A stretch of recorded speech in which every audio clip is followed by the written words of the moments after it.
I learned very early that silence changes shape depending on who is looking at it. To my mother, silence was obedience. To my father, it was respect.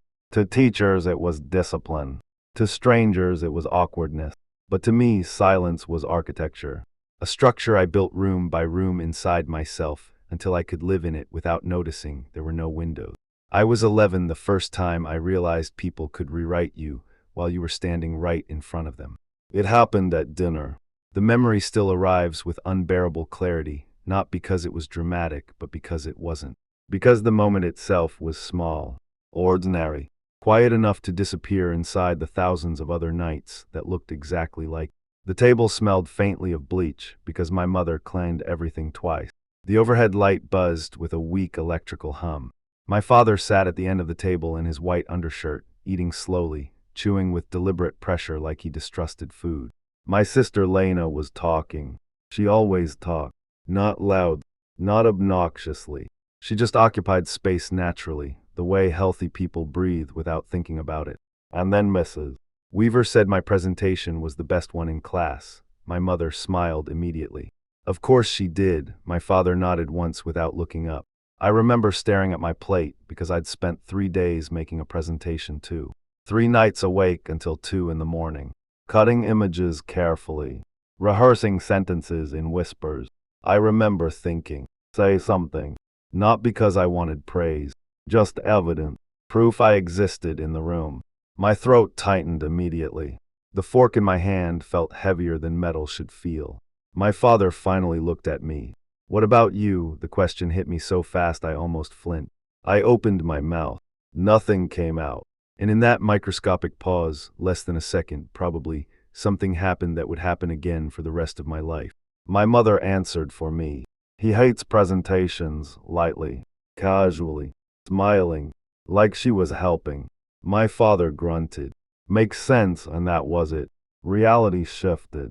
A new version of me entered the room. Not someone who worked hard. Not someone who stayed awake rehearsing. Not someone who cared. Just someone who hated presentations. I remember the strange sensation that followed. Not anger. Not sadness. Something colder. Like standing outside your own body while strangers quietly rearranged the furniture inside. I could have corrected them. The thought existed. Tiny. Wake up. Floating. Actually, mine went well too, but already the moment was moving away. Lena was speaking again. Plate scraped softly. My father reached for salt.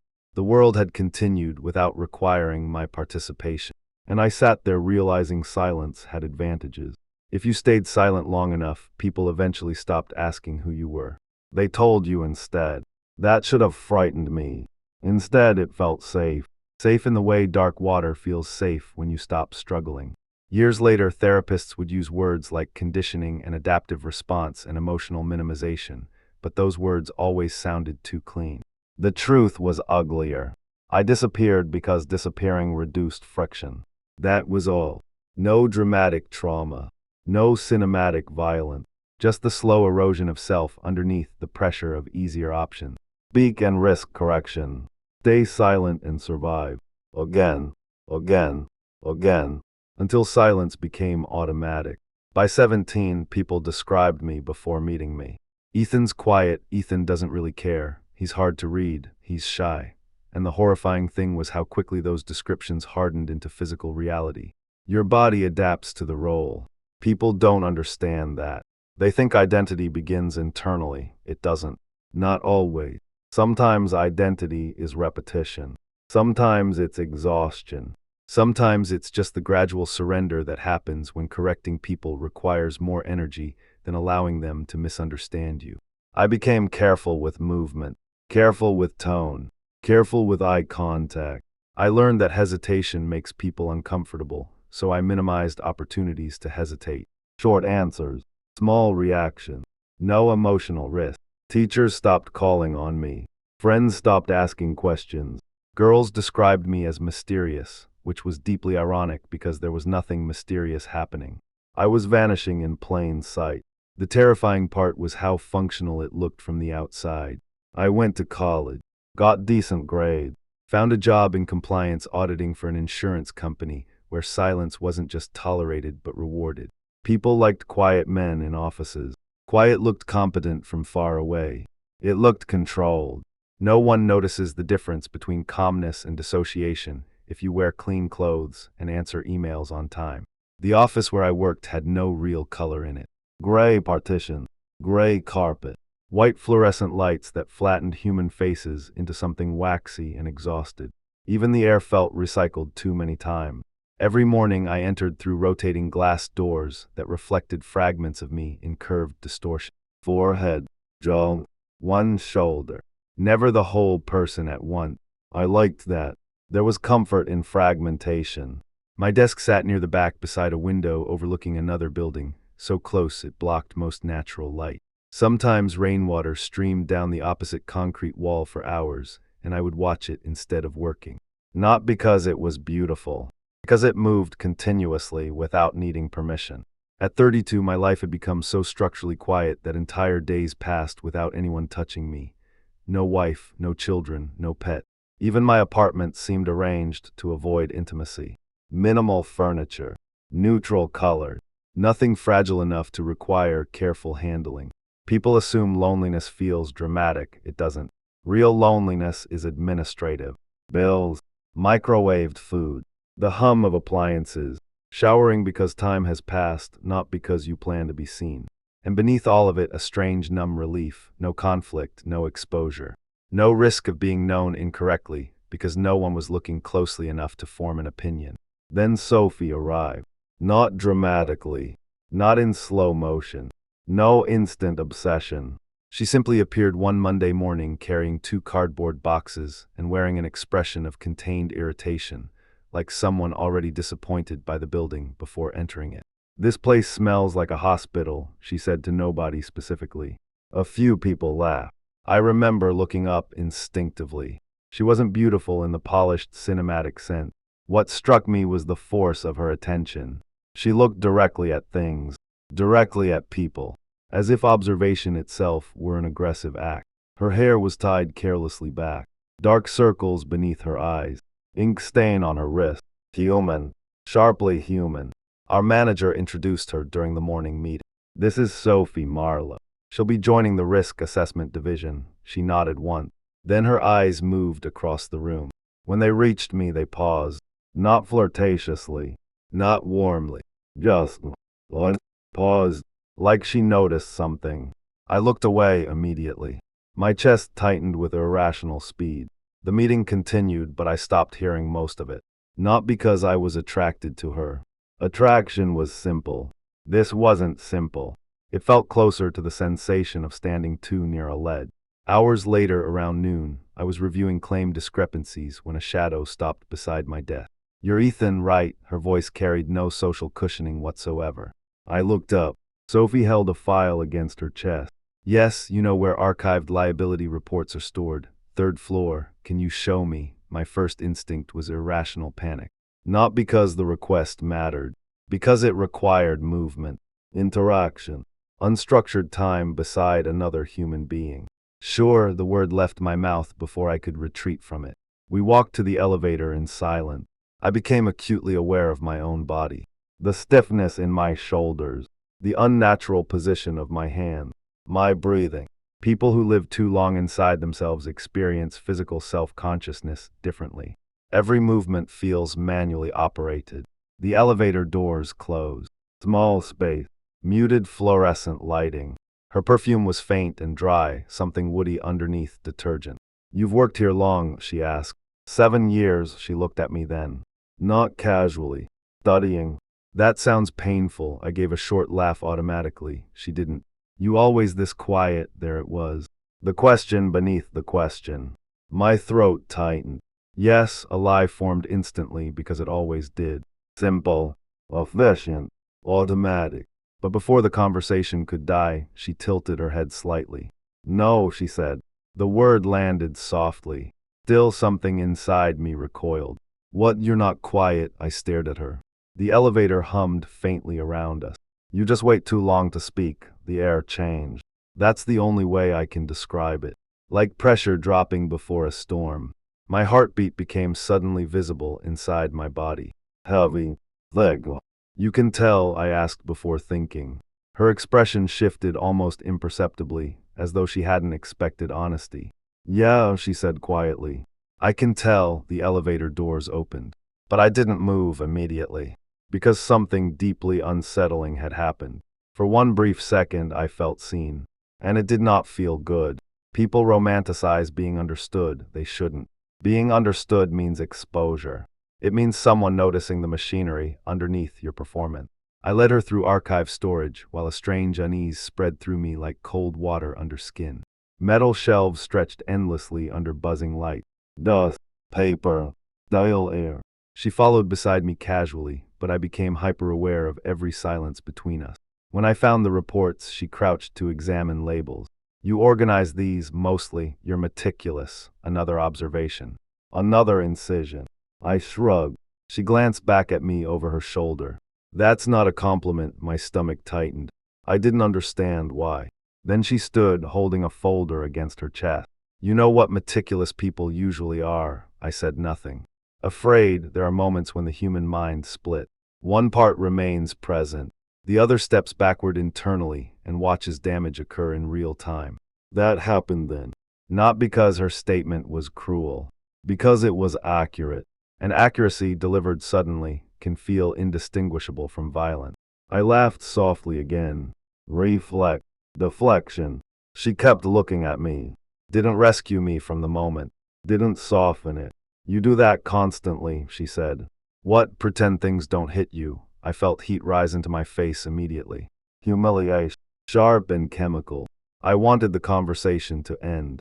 More disturbingly, I wanted it to continue.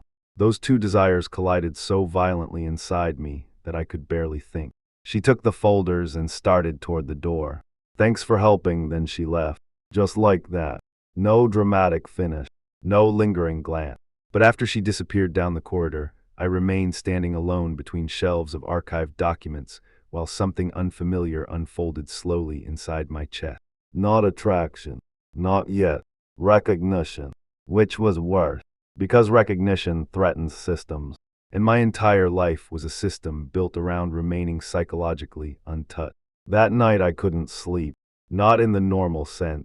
I lay in darkness listening to the refrigerator hum through the apartment wall, while my brain replayed tiny moments with pathological intensity. You're not quiet. You just wait too long to speak. Afraid. Pretend things don't hit you.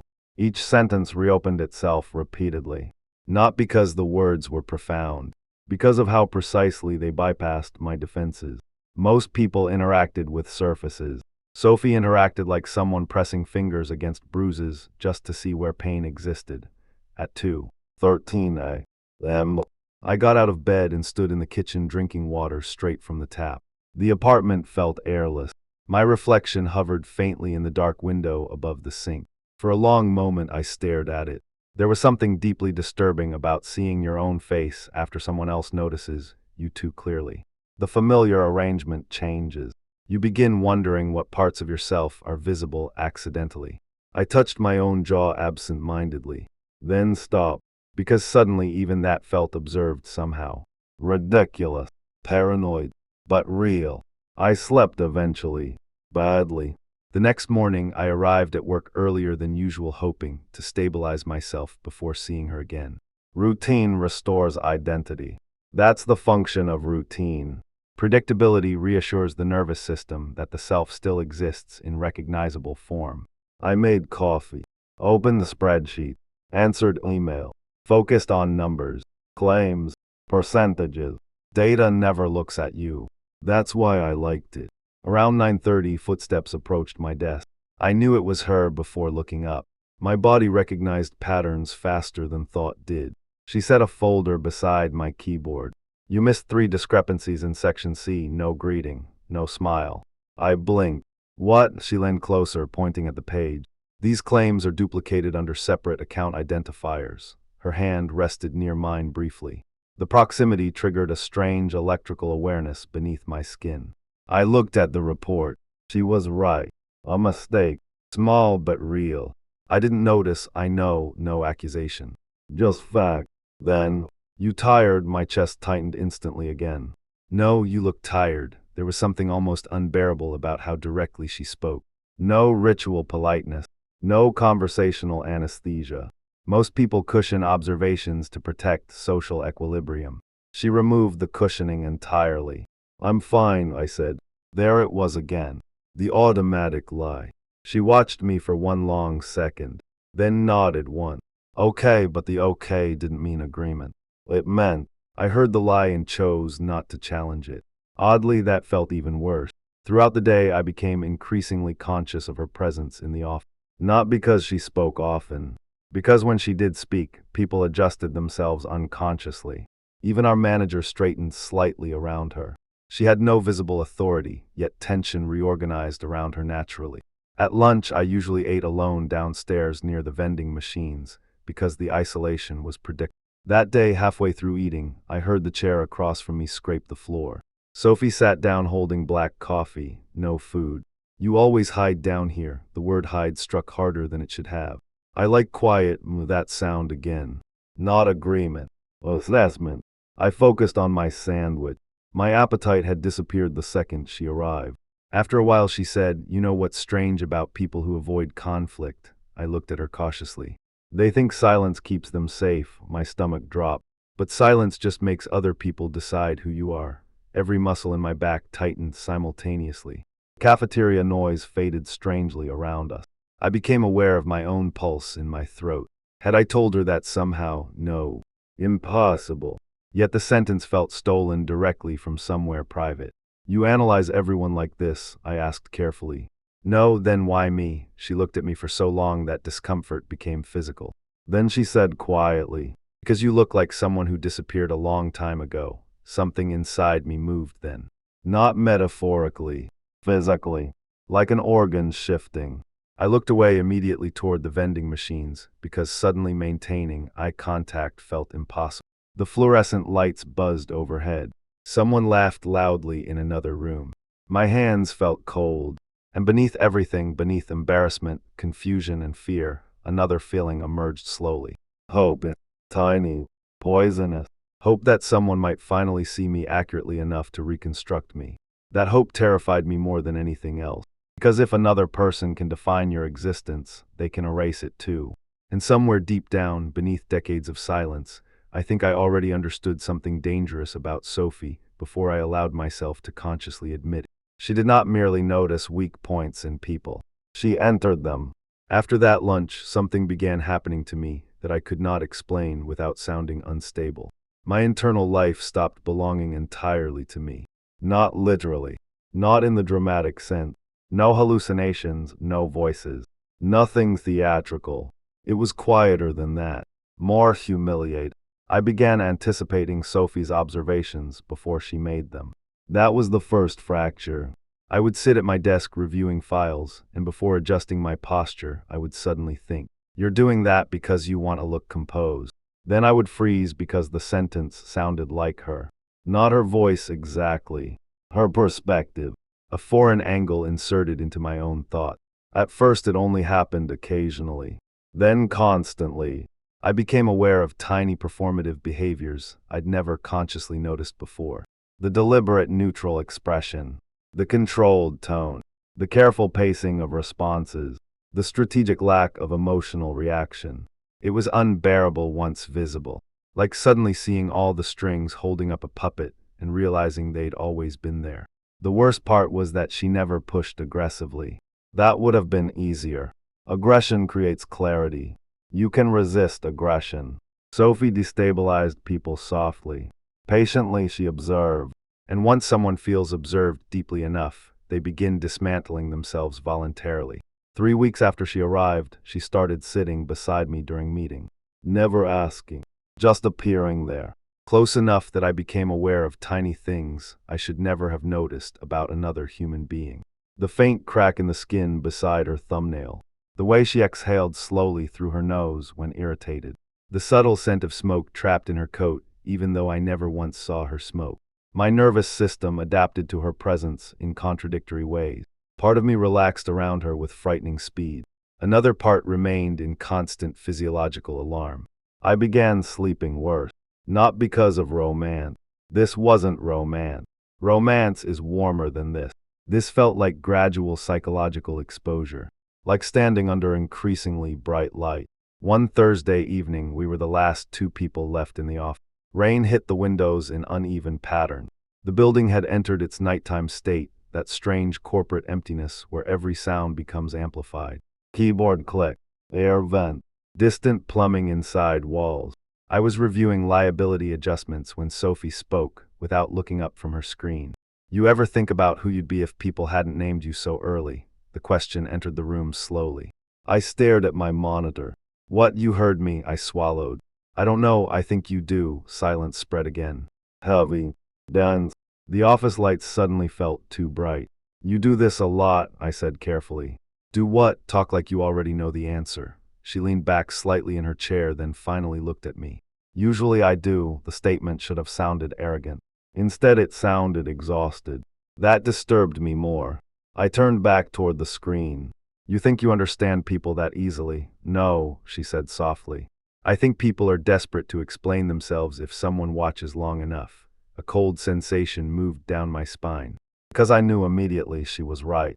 Human beings leak information constantly, especially lonely ones. Lonely people ache to become visible, even while hiding. Especially while hiding.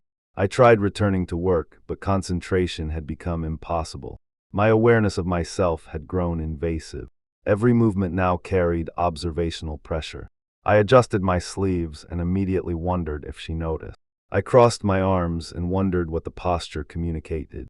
I stayed still too long and became aware of appearing tense. There is a specific kind of psychological deterioration that occurs when self-consciousness becomes continuous. You stop existing naturally. You begin curating existence in real time. It's exhausting and strangely addictive. Finally, Sophie closed her laptop. You know what your problem is? My chest tightened automatically. What? You built your personality around preventing rejection. I stared at her. The rain intensified against the windows. You say things like that very casually, because they're obvious. The room seemed to contract subtly. I felt suddenly angry. Not explosive anger. Something tighter. Older. You don't know me there. The sentence came out sharper than intended. For a moment, she just looked at me. Then slowly, very slowly, she nodded.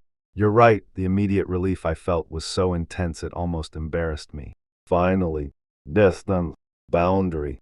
Correction. But then she continued. I don't know you because you don't let anyone meet you. My anger collapsed inward immediately. That was what conversations with her felt like. Every attempted defense somehow became further evidence against me. I stood abruptly. I'm going home. She watched me gather my things with unnerving calm. Okay, no apology.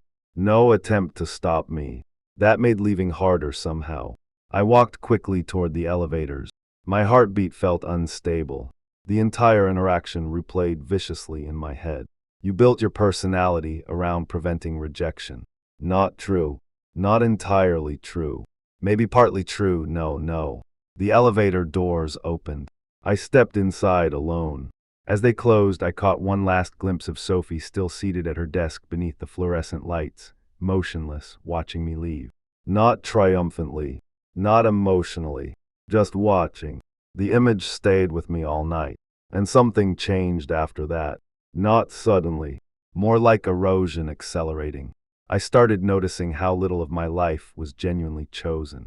My apartment, my routine, my clothes, my silence. Even my facial expressions seemed inherited from survival mechanisms rather than preference. I stood in grocery store aisles, unable to decide what food I actually liked. That realization disturbed me disproportionately, because the answer should have existed instantly. Instead, my brain produced practical calculations. Easy to cook, affordable, efficient. Nothing about desire. I remember standing there holding two different brands of pasta sauce, while a strange panic rose slowly inside me. Who am I when no one is watching? The question sounds philosophical until you genuinely cannot answer it. Then it becomes horrifying. The following Monday, Sophie asked if I wanted coffee after work. The invitation itself felt strangely inevitable, like we had both been walking toward it unconsciously. I should have said no. Instead, I said yes immediately. Too quickly. I saw her notice that. We walked 3 blocks through cold wind to a narrow cafe tucked between a laundromat and an empty bookstore. Inside smelled like burnt espresso and wet coats. Dim lighting. Jazz playing softly somewhere overhead. The kind of place designed to feel intimate enough for confession. We sat across from each other near the back window. For several minutes neither of us spoke much. I became acutely aware of every sound around us. Ceramic cups touching saucers. Steam hissing. Someone laughing quietly near the counter. Sophie stirred her coffee absently without drinking it. Then she said, "You know what's interesting about you?" My stomach tightened again. Conditioning had become immediate now. "What, you don't lie to manipulate?" I frowned slightly. "Everyone lies, yeah. But most people lie to control perception." She looked at me directly. "You lie to disappear." The sentence entered me like cold metal. I looked down at my cup. A strange shame spread through my chest. Not because she was wrong. Because she kept finding places inside me I thought were structurally hidden. "How do you do that?" I asked quietly. "Do what?" "See people like this." She was silent for a moment. Then finally, "My mother used to disappear for weeks." I looked up. Her expression had changed slightly. Not softer. Further away. "When I was a kid," she continued, "I learned to study people constantly because moods mattered. Tiny changes mattered. Tone mattered. Eye contact mattered." She gave a small shrug. "You either learn patterns or you get hurt." For the first time since meeting her, I saw something underneath the composure. Not weakness. Damage. Old damage. Layered carefully into functionality. And suddenly everything between us shifted again. Because until then I had unconsciously imagined her as someone immune to psychological instability. But damaged people recognize damaged people fastest. That's the secret. Not wisdom. Recognition. We sat in silence for a while after that. Not comfortable silence. Dense silence. The kind where two people feel something approaching honesty and become frightened simultaneously. Finally she asked quietly, "When did you stop speaking?" The question hit me with almost physical force. I stared at her. "I speak, you know what I mean." My throat tightened immediately. The cafe suddenly felt overheated. I looked toward the window where rain slid slowly down the glass. "I don't know." "Yes, you do." There it was again. Pressure. Gentle. Relentless. I rubbed my thumb against the side of the cup unconsciously. "Heat against skin. I think." My voice caught unexpectedly. I stopped. She waited. Didn't help. Didn't interrupt.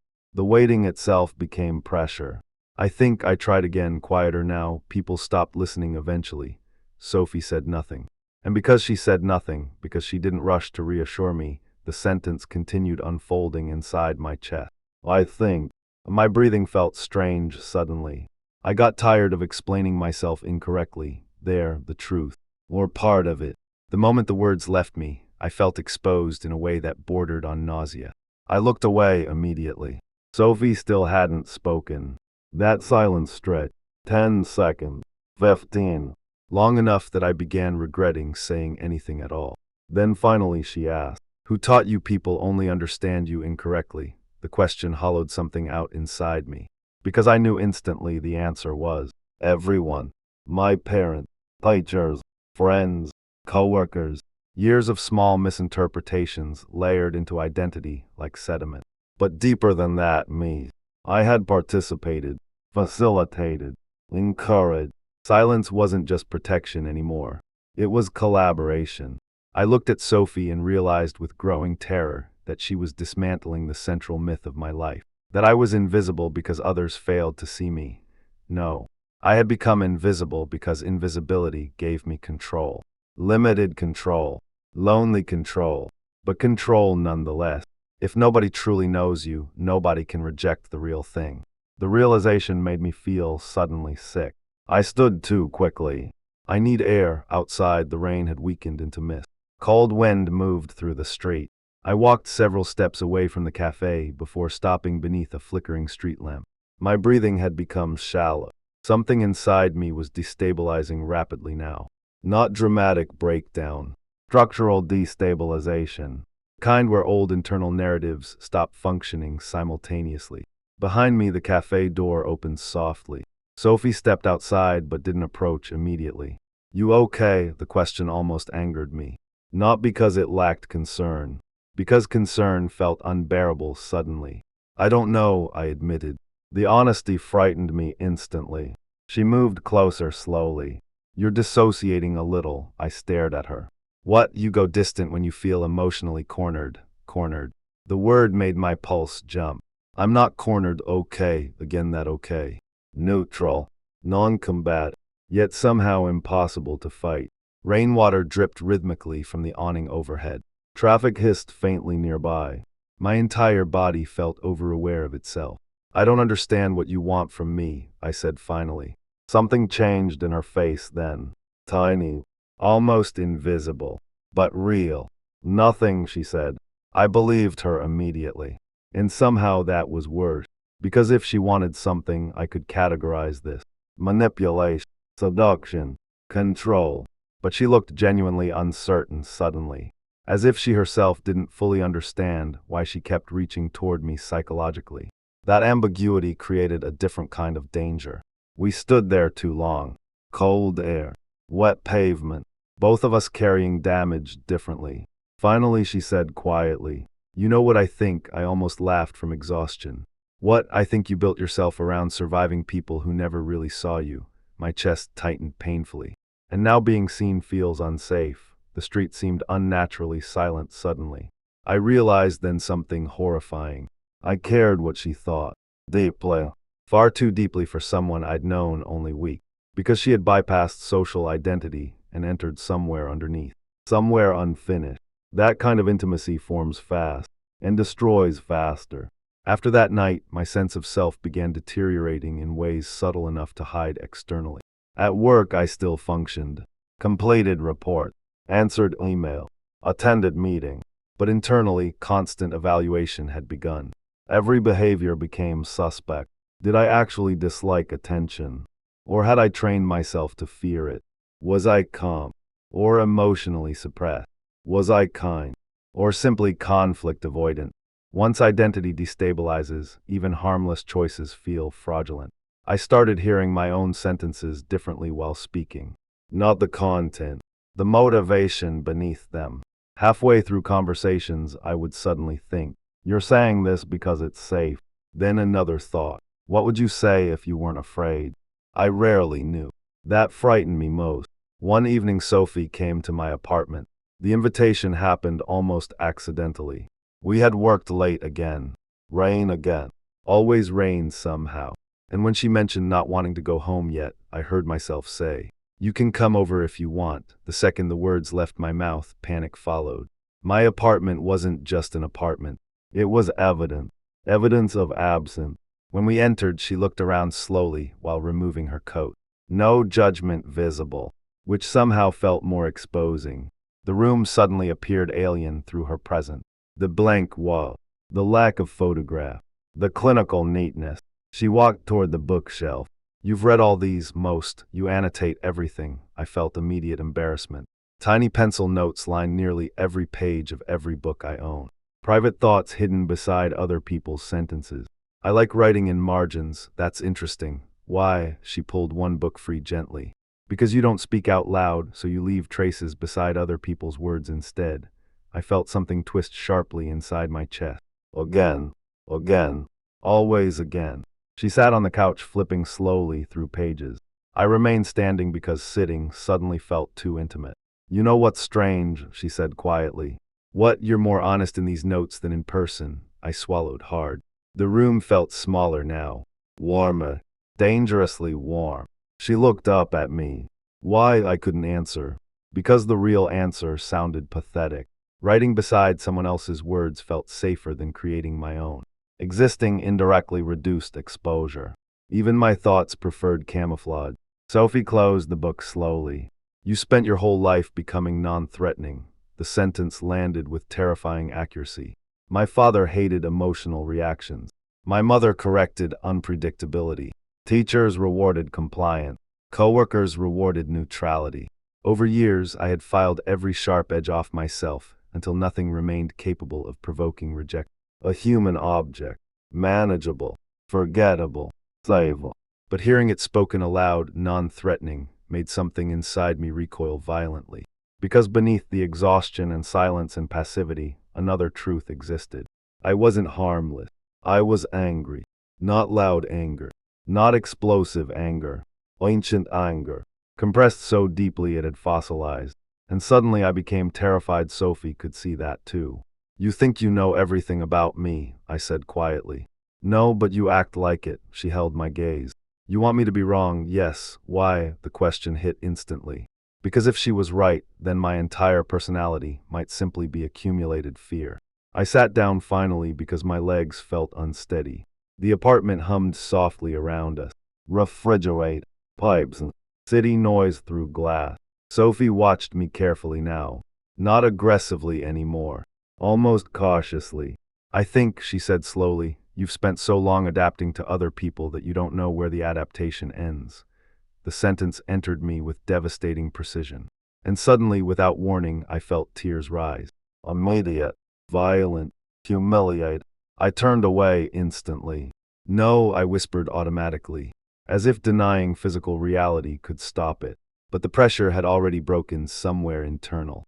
Not because of one sentence, because of cumulative exposure.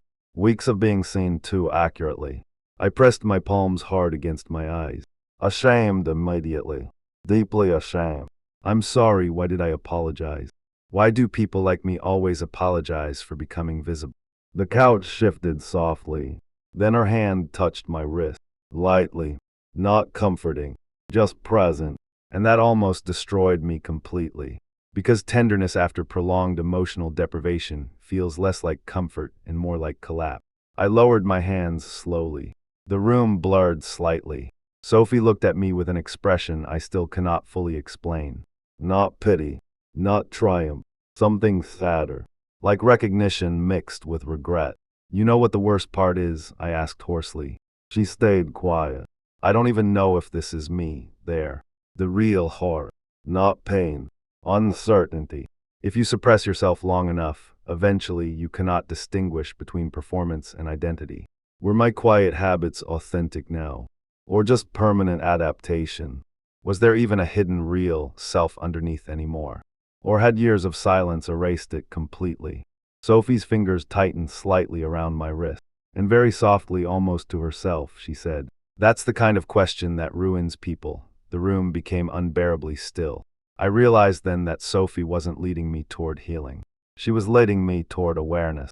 Those are not the same thing. Awareness is colder. Awareness removes anesthesia before it offers treatment. And some people bleed psychologically once numbness disappears. I think she knew that. I think part of her understood exactly what would happen if she kept pulling me apart internally. But she kept doing it anyway. Maybe because damaged people sometimes mistake recognition for rescue. Maybe because she needed someone to unravel beside her. Maybe because watching another person fracture validates your own fractures. I don't know. What I do know is this. After that night, I could no longer return to the version of myself that existed before her. The silence changed. Before Sophie, my silence had felt protective. After her, it felt inhabited, crowded with unasked questions, crowded with all the things I might have become.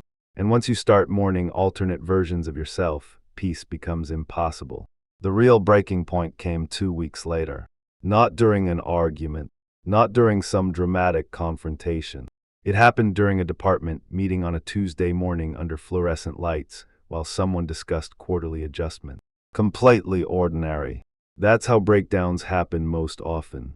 Not at emotional peak, at moments when the mind finally runs out of structural support.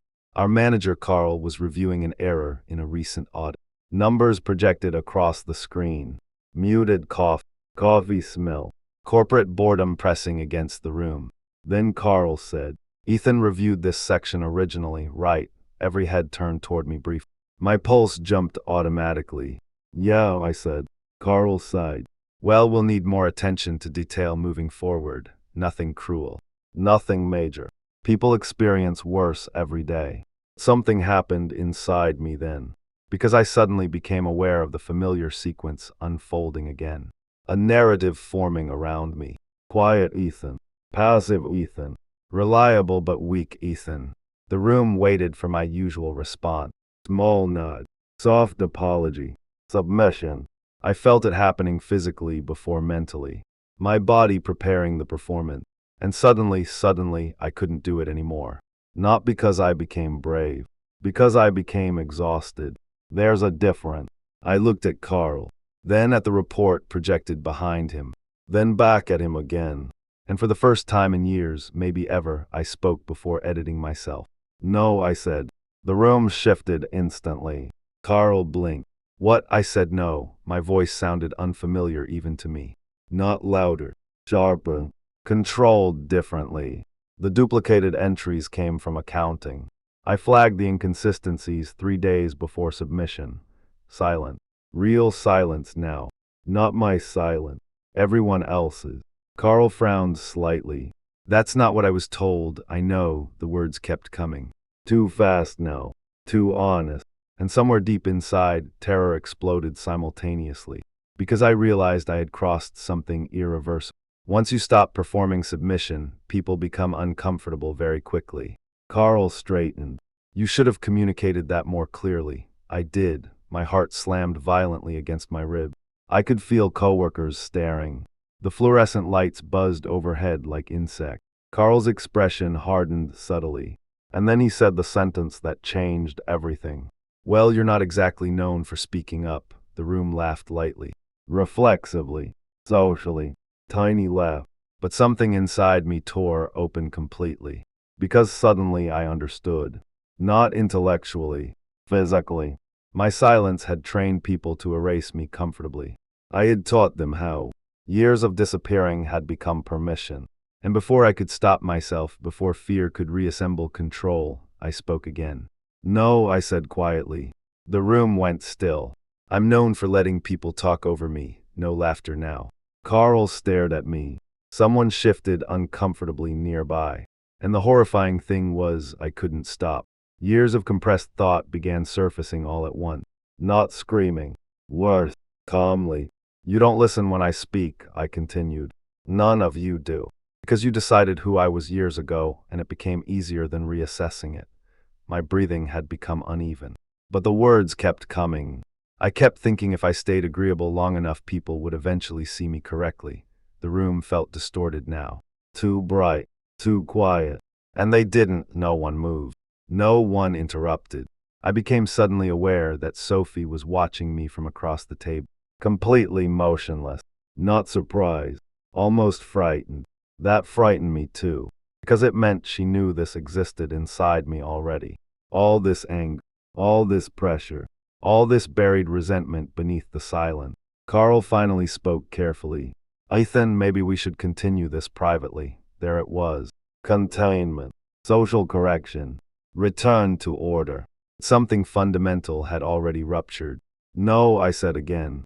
And this time the word felt less like speech, more like impact. I spent my whole life being quiet so other people could stay comfortable. My vision blurred strangely. I'm done, the sentence echoed in the room after I finished speaking. Done. Done with what? The job, the silence, the performance. I didn't even know. That was the terrifying part. I stood abruptly. No dramatic exit. No cinematic music. Just overwhelming physiological noise inside my body. Heart, blood, adrenaline. I walked out while nobody stopped me. The hallway outside felt unreal, overlit, artificial. I reached the bathroom before my legs started shaking. Inside, I locked myself into a stall and pressed both hands against my mouth because suddenly I couldn't breathe correctly. Not panic exactly. Disintegration. Identity disintegration. Because the person who spoke in that room did not fully feel like me. Yet he had come from me. Which meant he'd been there the entire time. Hidden, compressed, waiting. I slid down slowly against the stall door and sat on the floor trembling while fluorescent lights hummed overhead. And for the first time in my life, silence did not feel safe anymore. It felt dead.